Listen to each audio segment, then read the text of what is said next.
요한복음 20장 30절 31절에 보니까 예수께서 제자들 앞에서 이 요한복음에 이 책에 기록되지 아니한 다른 많은 표적도 행했다고 했습니다.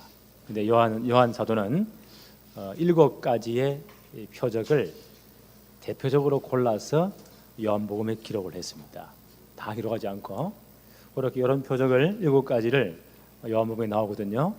이렇게 골라서 기록한 것은 목적이 뭐라고요? 예수께서 하나님의 아들이심을 믿게 하려 함이요, 또 그를 믿고 그 이름을 힘입어 영생을 얻게 하려 합니다. 그게 표적을 기록한 목적입니다. 요한복음을 기록한 목적이기도 합니다. 그래서 이 표적은 오늘 이 물로 포도주를 만드는 표적이 나오잖아요. 이 표적은 그 자체의 목적이 있는 게 아니에요. 잔치의 흥을 돋구기 위해서, 또 포도주가 떨어지니까 얼마나 큰일 나겠어요. 유대 나라는 물이 귀한 나라이지 않습니까? 이분들은 또 목축을 하는 사람들이기 때문에 양고기가 주식이란 말이에요. 반드시 이제 이 사람들은 물이 귀해서 포도주가 아주 귀한 음료이기도 하고 또 그들에게 굉장히 소중합니다. 잔치에는 아주 값비싼 포도주를 많이 내어놓으면 굉장히 칭찬을 들어요. 역시 그 집안이 최고라고. 만약 잔치 중간에 포도주가 떨어졌다, 우리말로 쪽팔리는 겁니다. 소문난 집에 먹을 것 없다고 이렇게 불평을 하는 거예요. 오늘 이제 물이 변해서 최상품의 포도주가 되는 이런 기적이 일어났단 말이에요. 그러면 예수님께서 이 표적을 행하신 목적이 뭐냐? 잔치의 흥을 돋구거나 그 사람들 기쁘게 하기 위해서, 물론 그것도 되지만 표적은 그 자체의 목적이 있는 것이 아닙니다. 이를 통해서 예수님이 구약 성경 전체에 예언되신 바로 메시아 그리스도이심을 나타내는 증거가 바로 표적입니다. 다시 한 번 말씀드립니다. 표적은 그 자체의 목적이 있는 게 아니에요. 예수님이 표적을 행하신 것은 예수님께서 구약 성경 전체에 예언된 바로 메시아 그리스도이시다 라는 것을 나타내는 겁니다. 오늘 물로 포도주를 만드는 사건도 굉장히 중요한 사건이에요.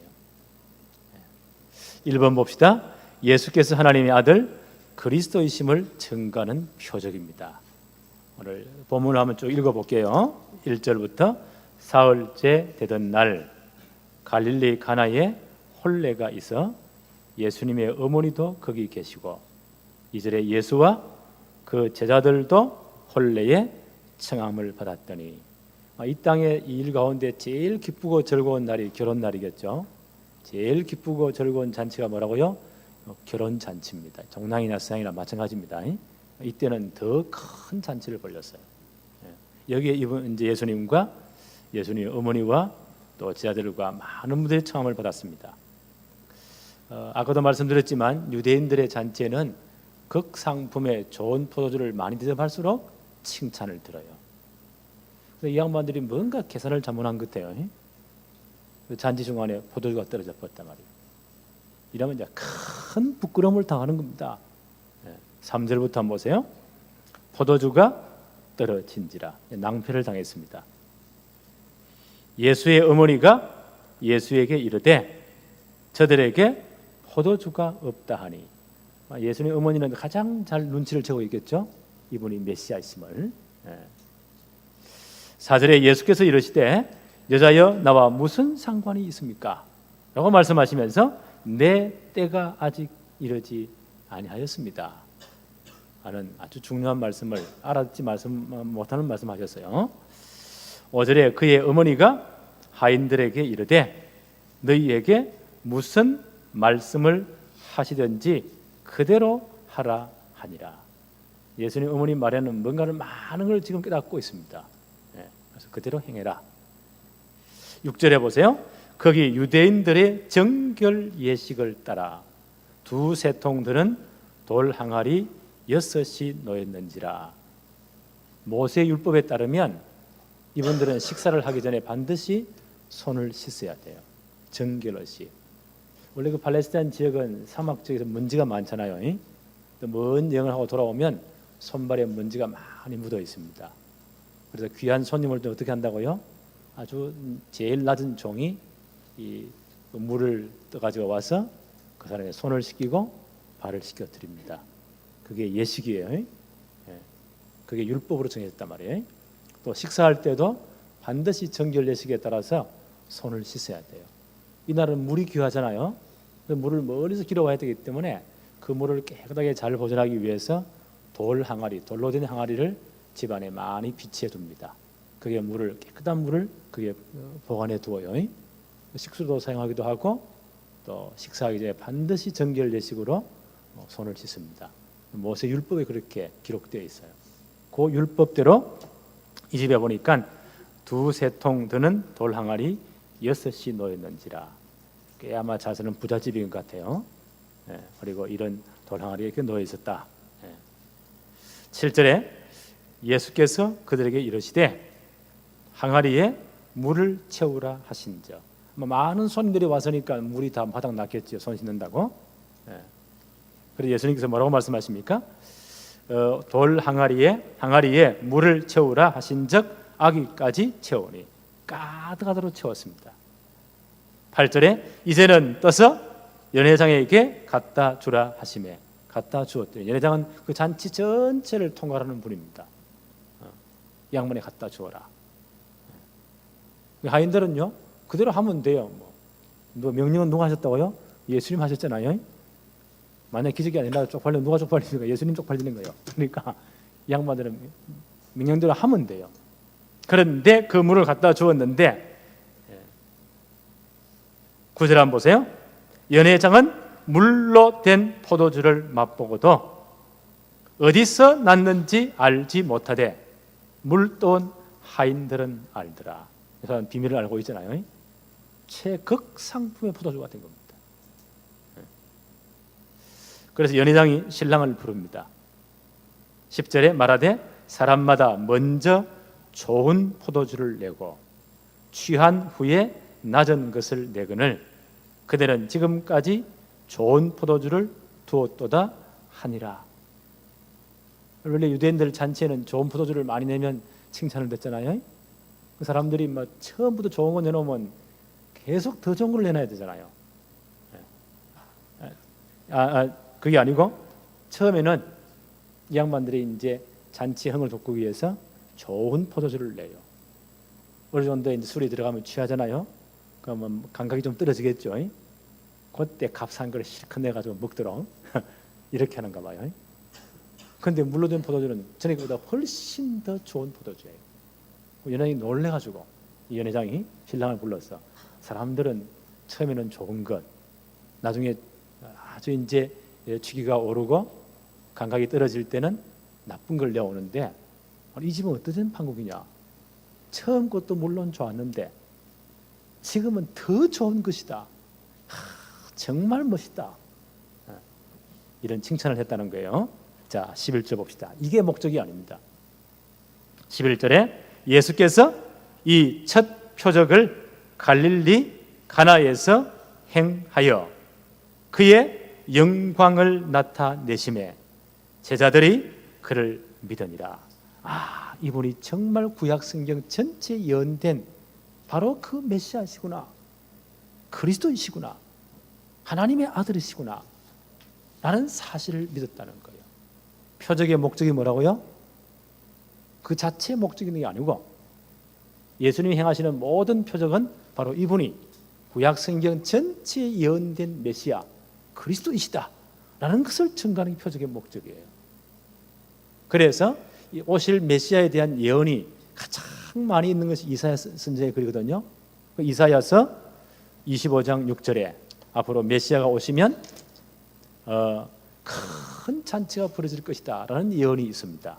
이사야 25장 6절에 만군의 여호와께서 이 산에서 만민을 위하여 기름진 것과 오래 저장하였던 포도주로 연회를 베푸시리니 곧 골수가 가득한 기름진 것과 오래 저장하였던 맑은 포도주로 하실 것이다. 이 메시아 시대가 도래하면 이런 큰 잔치들이 벌어질 것이다. 이미 예언된 사건입니다. 이사야 55장 1절에도 오호라 너희 목마른 자들아 물러 나오라. 돈 없는 자도 오라. 너희는 와서 사 먹되 돈 없이 값 없이 와서 포도주와 젖을 사라. 메시아가 오시면 이런 큰 기쁨의 잔치들이 있을 것이다 라는 예언들이 구약 성경에 많이 있습니다. 그래서 아마 이 가나 혼인 잔치에 물이 포도주가 된 사건은 바로 이분이 구약 성경 전체에서 예언된 메시아 그리스도이시다 라는 것을 증거하는 겁니다. 제자들이 이 사건을 통해서요, 이분이 메시아 그리스도시구나, 하나님의 아들이시구나, 이걸 믿고 영광을 돌렸다는 거예요. 오늘 6절 한번 봅시다. 거기에 이 집에 유대인의 정결 예식을 따라, 아까 말씀드렸지요, 모세 율법에 따라서 이 사람들은 반드시 식사하기 전에 뭘요? 손을 씻는 정결 예식이 있어요. 이 사람들은 철저히 지켰어요. 그래서 돌 항아리 6개가 놓여 있습니다. 모세의 율법을 따라서 이렇게 놓아둔 것이죠. 요한복음 1장 17절에 율법은 누구로 말미암아? 모세로 말미암아 주어진 것이다. 은혜와 진리는 예수 그리스도로 말미암아 온 것이다. 율법의 대표인 모세가 한 일이 무엇입니까? 나일강을 쳤는데, 출애굽기 7장 20절 21절 사건이죠. 바로왕 앞에서 아론과 함께 나일강을 쳤는데, 하나님 직접 쳤는데 그 나일강 전체가 피로 변하는 사건이 나버립니다. 애국을 저주할 때에. 그러니까 나일강 전체가 피로 변하니까 그 안에 있는 모든 고기들이 다 죽어서 떠오르겠죠. 썩은 냄새가 납니다. 사람들이 그 피를 마시지, 피로 변했으니까 물을 마시지 못하잖아요. 죽을 지경이요. 이 율법의 기능입니다. 율법은 누구로 말미암아? 모세로 말미암아. 은혜와 진리는 누구로 말미암아? 예수 그리스도로 말미암아. 포도주를 만든 그 물을 부은 그 통이 어떤 통이라고요? 모세 율법대로 정결 예식을 행하기 위해서 거기에 물을 담아 두는 거예요. 그것이 뭐로 변했다고요? 포도주로. 아주 값비싼 포도주로. 이것은 율법이 은혜로 바뀌었음을 의미합니다. 그리스도에게서 율법이 은혜로 바뀌어버립니다. 우리가 하나님 주님 주신 이 은혜로 말미암아 구원받게 된 겁니다. 그렇지요? 우리는 율법으로 말하면 다 죽을 죄인들입니다. 그렇지요? 의인은 없나니 하나도 없다고 했습니다. 모든 사람이 죄를 범하였음에 하나님의 영광에 이룰 수 없다고 했습니다. 율법은 이것을 계속 말해줍니다. 이런 우리를 대신해서 주님이 십자가 지시고 모든 죄를 처리하시고 그 십자가의 은혜로 우리가 구원받게 된 겁니다. 그렇지요? 모세의 율법을 따라 물을 담아주는 그 항아리에서 마시는 포도주, 율법이 은혜로 바뀌는 순간입니다. 그래서 에베소 2장 8절에 보니까 너희가 그 은혜를 인하여 믿음으로 말미암아 구원을 받았으니 이것이 너희에게서 난 것이 아니요 하나님의 선물이라. 이 그리스도의 은혜로 우리가 그 십자가의 은혜로 구원받은 하나님의 백성이 된 겁니다. 이런 중요한 것을 의미합니다. 두 번째, 이 첫 표적은 갈릴리 가나 혼인 잔치에 물이 변해서 포도주가 된 사건, 이 표적을 통해서 하나님의 나라가 임했음을 선포하는 사건입니다. 이 첫 표적은요, 하나님 나라 천국 잔치가 시작되었음을 눈에 보이는 사건으로 선포한 겁니다. 요한복음 1장 14절에 말씀이 육신이 되어 우리 가운데 거하심에 우리가 그의 영광을 보니 아버지의 독생자의 영광이요 은혜와 진리가 충만하더라 그랬거든요. 예수 그리스도 이 땅에 오심으로, 말씀이 육신의 땅에 오심으로 하나님의 나라가 도래한 겁니다. 그래서 은혜와 진리가 충만하더라. 오늘 가나 혼인 잔치에서 물이 변해 포도주가 되었잖아요. 부족이 풍성으로 아무 맛이 없는 이 물이요 가장 맛있는 포도주로, 포도주가 떨어지면 전 잔치 흥이 다 깨어지고 원망 불평이 나옵니다. 그 원망불평의 기쁨과 감사로 다 변해버리잖아요. 이것이 하나님 나라의 특징입니다. 이 작가를 통해서 하나님은 주님께서 하나님 나라가 이런 것이다. 이 표적은 하나님의 나라가 이 땅에 도래했다 하는 가시적인 표현입니다. 그런데 이 하나님의 나라는 그냥 임하는 것이 아니고 반드시 예수 그리스도의 십자가 사건을 통해서 복음이 완성되고 그 복음을 통해서 하나님 나라가 회복됩니다. 성경의 포도주는요, 예수 그리스도의 십자가의 보혈을 상징하기도 하거든요. 예수님이 십자가를 앞에 두고 마지막 유월절 만찬을 하시잖아요. 그렇죠? 그걸 최후의 만찬이라. 그림 같은 거 우리 봤죠? 예수님 중간에 앉아서 12제자가 쭉 있고 제일 나이 어린 요한 사도는 떡 기대에 있고 그 잔과 떡이 놓여 있는 그 그림을 봤죠? 최후의 만찬. 예수님 십자가 앞에 놓고요, 그 전날 최후의 만찬을 하십니다. 그때 주님 뭐라고 말씀하십니까? 떡을 떼시고 그 다음 포도주를 떼어서 잔을 가지고 돌리시면서 이렇게 말씀하십니다. 마태복음 26장 27, 28절에 또 잔을 가지사 감사 기도하시고 그들에게 주시며 이르시되 너희가 다 이것을 마시라. 이것은 죄 사함을 얻게 하려고 많은 사람을 위하여 흘리는 바 나의 피 곧 언약의 피니라. 그때 포도주를 식후에 떡을 떼신 후에 포도주잔을 돌리시면서 이것을 다 마시라. 이것은 많은 사람의 죄 사함을 얻기 위해서 흘리는 바 곧 언약의 피 나의 피니라. 예수 그리스도의 십자가의 피 흘림을 통해서 우리의 모든 죄가 사함받은 겁니다. 주님 우리 대신 죽으셨잖아요. 왜요? 피 흘림이 없은 자 죄 사함이 없잖아요. 피가 그 죄를 속한다고 했습니다. 우리가 죽는 그 자리에, 죽어야 될 그 자리에 주님이 대신 죽으신 겁니다. 피값을 지불하신 것입니다. 그래서 복음이 완성된 거예요. 그 복음을 믿음으로 하나님 나라가 임하게 되고 천국 잔치가 시작되는 것입니다. 이런 천국 잔치의 주인공을 앞으로 누가 초대받습니까? 요한계시록 19장 7절 9절에 보니까요, 영광스러운 천국 혼인 잔치의 환상이 나옵니다. 어린 양의 혼인 잔치. 그때 보니까요, 많은 성도들이 흰 세마포 옷을 입고 저 천성 하나님의 어린 양의 혼인 잔치에 다 신부로 참여합니다. 그 날이 앞으로 오게 될 것입니다. 그래서 이 혼인 잔치에 청함을 받은 자들은 복이 또다.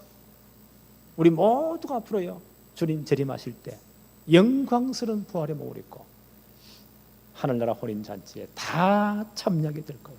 그렇죠?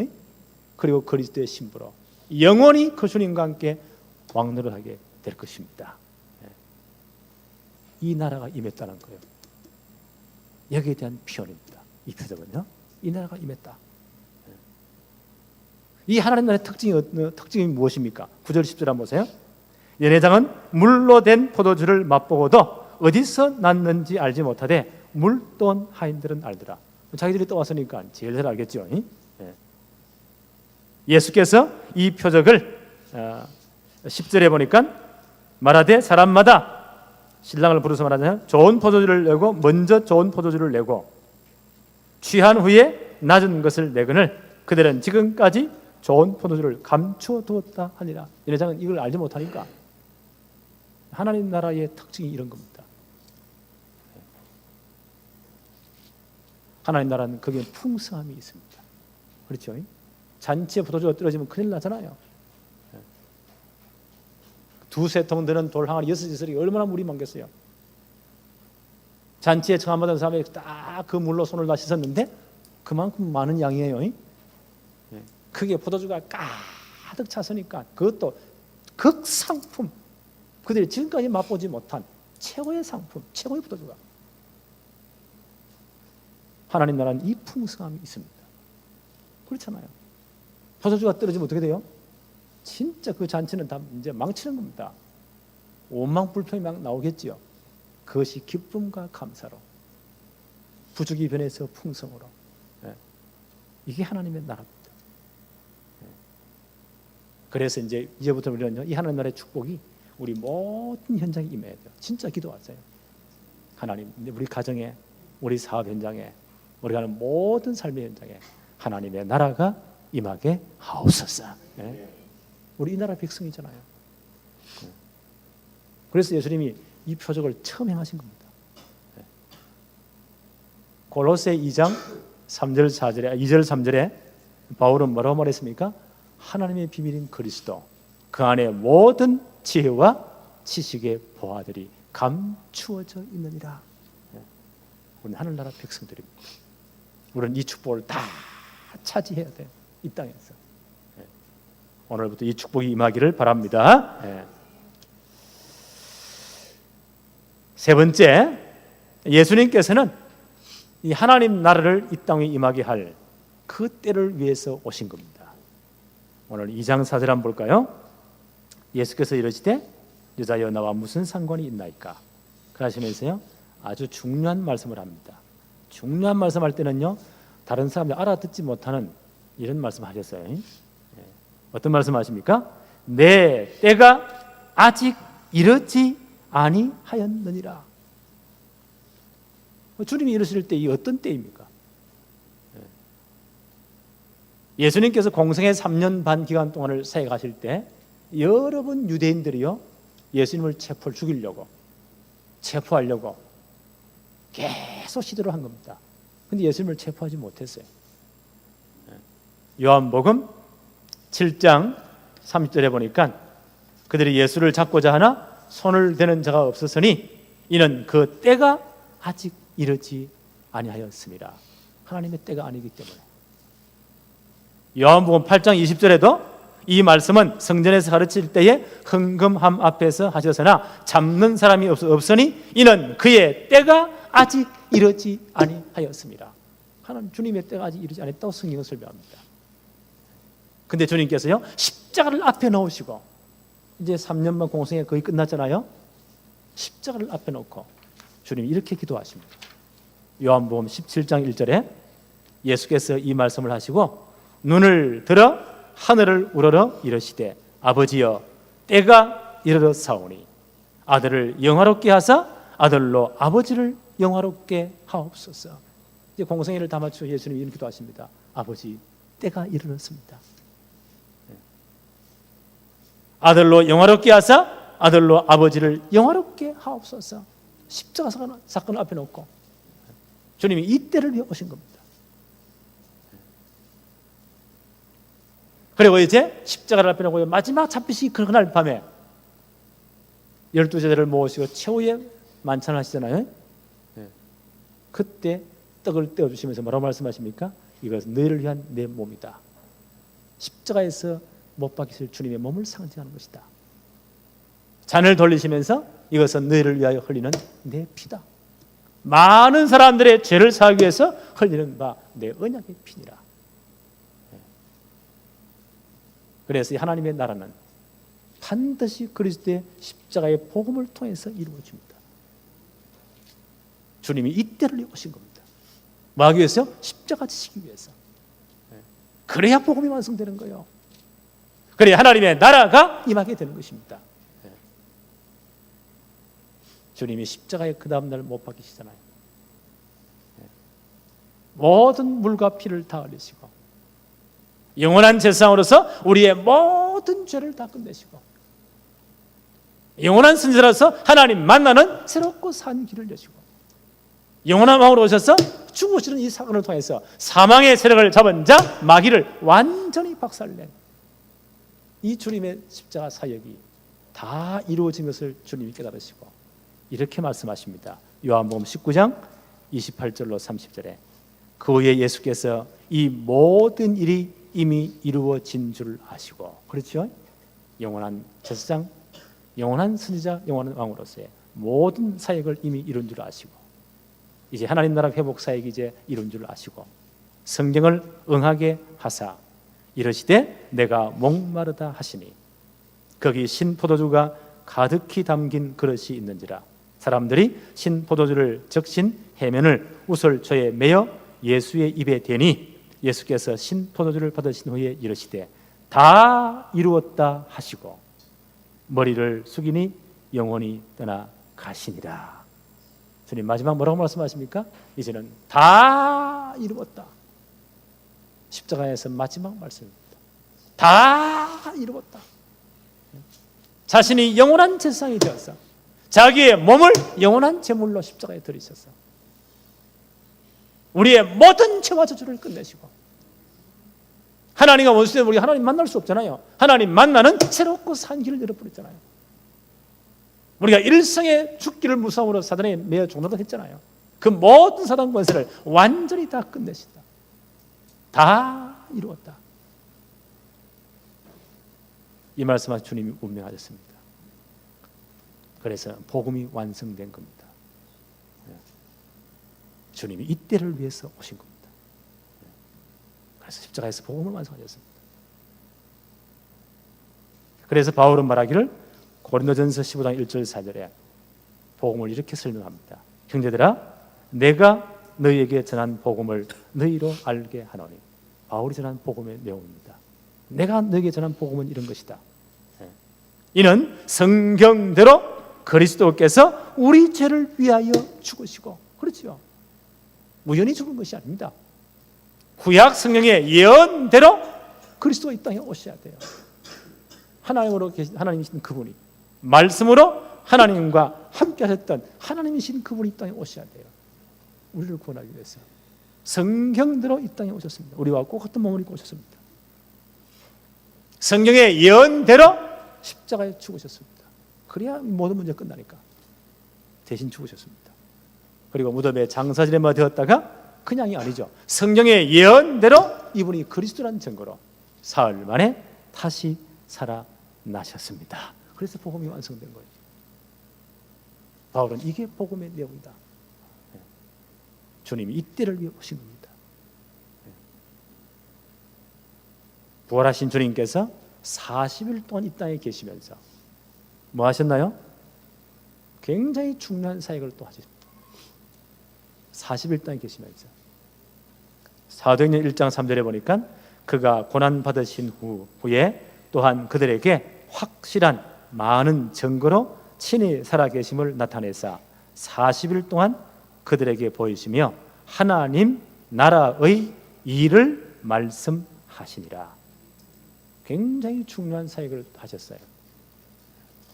공생의 3년 반 동안에 여러 표적을 통해서 자신이 하나님의 아들 그리스도이심을, 구약 성경 전체 예언된 메시아이심을 나타내셨고요. 그 표적을 통해서 하나님의 나라가 임했음을 계속 나타내셨습니다. 부활 이후에 40일 동안 이 땅에 계시면서 뭘 말씀하셨다고요? 하나님 나라의 일을 말씀하시니라. 주로 감람산을 중심 무대로 해서 여러 번 나타나셨거든요. 주로 감람산을 중심으로 며칠 동안요? 40일 동안 제 아들을 다시 불러서 하나님 나라의 일을 다시 설명하십니다. 그 구체적인 내용이 누가복음 24장 44절로 49절에 한 단편이 기록되어 있어요. 예수님이 그들을 불러 모으시고요, 모세의 율법과 선자의 기록들, 시편에 기록된 그 구약 성경이거든요. 그걸 들어서 자기에 관한 것을 다시 설명하십니다. 그들의 마음을 열어서 성경을 깨닫게 하십니다.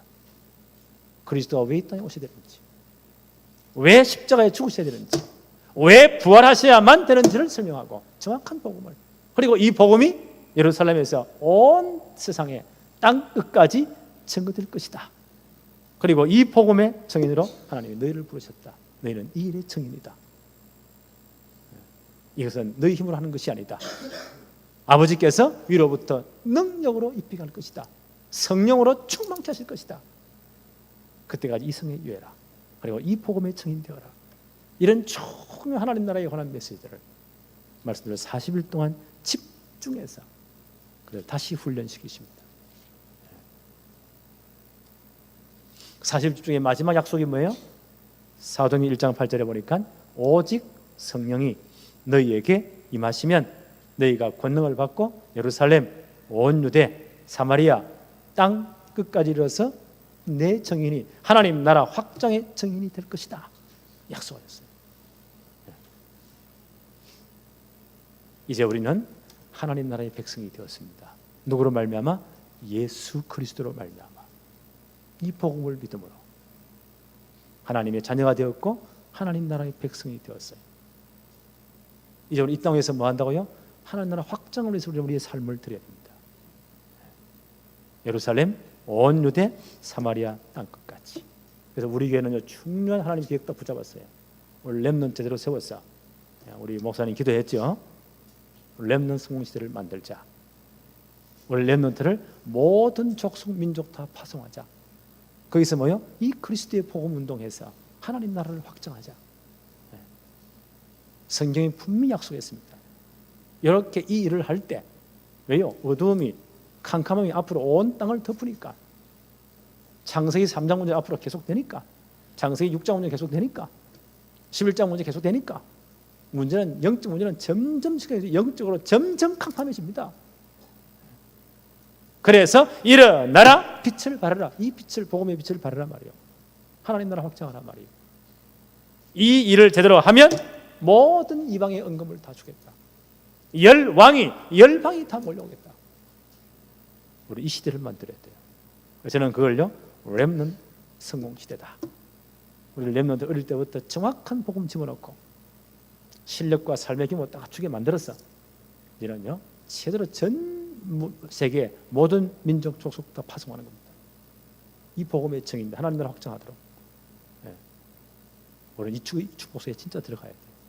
여기에 내 인생이 있어야 됩니다. 여기에 우리가 전체 있어야 돼요. 이 일을 제대로 할 때 하나님 어떤 약속하셨습니까? 마태복음 6장 31절로 33절 이런 말씀이 있습니다. 그러므로 염려하여 이르기를 무엇을 먹을까? 무엇을 마실까? 무엇을 입을까? 하지 말라. 이는 다 이방인들이 구하는 것이라. 그렇지요. 하나님 없는 사람은 이게 전부 다입니다. 인생의 목적이 이거요. 무엇을 먹을까? 무엇을 마실까? 무엇을 입을까? 선전 가운데 이게 제일 많잖아요. 입는 거, 먹는 거, 마시는 거. 그렇지요? 이게 제일 많아요. 전부 다 이걸 위해 모든 걸 다 투자합니다. 근데 우리 보고는 뭐라고요? 진짜 하나님 나라 확장에 참여한 우리에게는 뭐라고 말씀하십니까? 이는 다 이방인들이 구하는 것이다. 너희 하늘 아버지께서는 이 모든 것이 너희에게 있어야 할 줄을 아시느니라. 하나님이 있어야 할 줄을 아신다. 하나님 나라의 주인이신 하나님 아버지께서 모든 우주 만물을 창조하신 모든 것의 주인이시잖아요. 바로 그분이 뭐요? 이 모든 것이 너희에게 있어야 할 줄을 아시느니라. 하나님 알면 됐잖아요. 그래서 그런즉 너희는 먼저 할 것이 있습니다. 그의 나라와 그의 의를 구하라. 그리하면 이 모든 것을 너희에게 더하시리라. 그렇지요. 하나님 나라 확장을 위해서 먼저 삶의 프라이오리티 우선권을 여기에 두라는 거예요. 그러면 이 모든 것을 너희에게 더하시리라. 더 풍성히 주겠다는 겁니다. 그 말은요, 진짜 하나님 나라의 풍성함을 맛보게 하겠다는 거예요. 오늘 가나 혼인 잔치에 물이 변해 포도주가 되었잖아요. 하나님 나라가 어떤 나라입니까? 하나님 나라는 풍성한 나라입니다. 그렇죠? 부족이 변하여 풍성으로. 원방과 여러 가지 양으로 이 불평이 변해서 기쁨으로. 아무 맛이 없는 물이 변해서 최극 상품 포도주로. 이게 하나님 나라 특징입니다. 그래서 우리가요, 이 땅에 진짜 하나님 나라의 이 풍성함을 맛보는 가장 빠른 길이 있어요. 너희는 먼저 그의 나라와 그의 의를 구해라. 진짜 하나님 나라 확장을 위해서 여기에 헌신해라. 그리하면 이 모든 것을 너희에게 더하시리라. 하나님 나라의 풍성을 맛보게 하겠다는 겁니다. 저는 이제 이걸 위해 진짜 기도하고 있습니다. 저는 이제 우리 자녀님들과 우리 중직자님, 우리 성도를 기도할 때, 우리 렘넌트 기도할 때요, 하나님, 우리 장로님들, 우리 전 중직자님들, 우리 성도님들, 우리 렘넌트들이 진짜 하나님 나라를 위해서 거룩한 부자들이 되게 하옵소서. 재물이 하나님께 있잖아요. 진짜 하나님 나라 이 확장을 위해서 하나님의 재물을 옮겨 놓으십시오. 하나님이 정말 투자할 만한 좋은 밭이 되어서 30배, 60배, 100배 결실을 하게 하옵소서. 하나님 나라의 계산법이요. 세상 나라의 은행은 암만 우리 은행 이자율이 쳐도 몇 프로죠? 2%, 3%요. 은행이 돈을 빌릴 때 10%, 20% 이렇게 받으면서 우리에게 줄 때는요 2, 3%밖에 안 돼요. 하나님 나라 법칙 어떤 법칙입니까? 30배, 60배, 100배의 결실을 하였느니라. 하나님 투자하시면 그래요. 그래서 저는 이걸 진짜 기도하고 있습니다. 하나님 렘넌트 성공시대를 위해서 우리 장로님들과 중직자님들, 우리 성도님들의 생업사업에 하나님의 재물을 옮겨 주십시오. 마음껏 투자할 수 있도록, 이 하나님 나라의 정말 이 풍성함을 누릴 수 있도록, 그들의 모든 삶의 현장에 하나님의 나라가 임하도록, 오늘 가나 혼인잔치요 이런 역사들이 일어나도록 하나님의 역사에 주옵소서. 저는 정말 기도하고 있습니다. 하나님 이 일을 분명히 이루실 겁니다. 앞으로 우리 교회를 지을 때는 진짜 이 렘넌트 성공시를 위해서 지을 때는요, 하나님이 재물을 전부 옮기셔가지고 그 풍성한 헌금을 해가지고, 다윗 시대에 헌금했잖아요. 너무 많이 가져오지 말아 했고요. 출애굽 이후에 성막 지을 때도 그들이요 어떻게 광고했냐, 모세가 더 이상 가져오지 마라. 이런 광고가 우리 교회도 이제 세 번째 나올 줄로 네, 나는 그걸 기도하고 있어요. 그게 하나님의 나라입니다. 그래서 우리가 진짜 이 축복 속에 있다면, 우리가 하나님 나라의 백성이 맞다면, 우리가 정말 하나님 나라 확장을 위해서 우리가 진짜 헌신한다면, 이 속에 있다면요, 예수님 뭐라고 말씀하십니까? 마태복음 6장 34절에 그러므로 내일 일을 위하여 염려하지 말아라. 내일 일은 내일이 염려할 것이요 한날 괴로움은 그날에 족하니라. 이 하나님 나라 사는 사람들의 원리입니다. 세상 나라는요 늘 내일을 염려해야 돼요. 그래서 제일 많이 팔리는 상품이요 보험 상품이요. 교통방송 들어보세요. 보험 종류가 얼마나 많은지 별의별 걸 다 씁니다. 그러면서요 묘하게 사람의 마음을 불안하게 만들어가지고, 어떤 보험 보니까 뭐가 문제냐, 교통사고 나면은 보상비가 문제지, 경상도 사투리로 문제자석들 죽으면 어쩔래, 사망이 문제지 그래요. 그 다음에 뭐 부상이 문제지 이래가지고요 다 염려를 정복시켜가지고, 그래서 이런 보험이 나왔습니다. 참 이 사람들요 사람 심리를 잘 이용해요. 왜 사람들은 전부 다 그 염려하거든. 뭘 먹을까, 뭘 마실까, 뭘 입을까, 내일 어떻게 살까, 이래 막 끌어모아야 돼. 그게 다 직거됩니까? 하나님 오늘 밤 너를 부르시면 누구가 되겠냐? 하나님 나라는 그런 나라가 아닙니다. 하나님이 다 하신다고 했습니다. 진짜 우리 하나님 나라 확장에 참여한다면, 하나님 나라 백성이 맞다면요 우리는 내일을 염려할 필요가 없습니다. 오늘 최선을 다하면 돼요. 역사는 누가 하십니까? 하나님이 하십니다. 오늘 성경에 보니까 내일 일은 내일이 염려할 것이다. 그렇죠? 우리는 막 10년 뒤까지 염려 다 하고 있어요. 어떤 분은 세상 염려 지 혼자 다 지고 있어. 내가 막 견자부터 쓰러지는 날, 골병 들어 죽는 날입니다. 그건 하나님 나라의 원리가 아닙니다. 우리가 하루하루 최선을 다하면 하나님은요 우리의 모든 일에 역사하십니다. 이게 하나님의 나라입니다. 그래서 저는 기도합니다. 하나님 이 하나님 나라의 풍성함을 우리 모든 성도들이 체험하게 하시고, 앞으로 우리 렘넌트들은 최고의 서밋의 자리에 재물도요 최고의 재물이 되어서 하나님 나라 확장을 위해서 가장 귀하게 쓰임 받도록 하나님 축복해 주옵소서. 오늘 예수님 첫 표적이 뭐예요? 가나 혼인 잔치에 물이 변해서 포도주가 되는, 이게 하나님의 나라라고 설명한 겁니다. 이런 풍성함이 여러분의 모든 현장에 우리 렘넌트의 미래에 임하기를 바랍니다. 기도합시다. 하나님 감사합니다.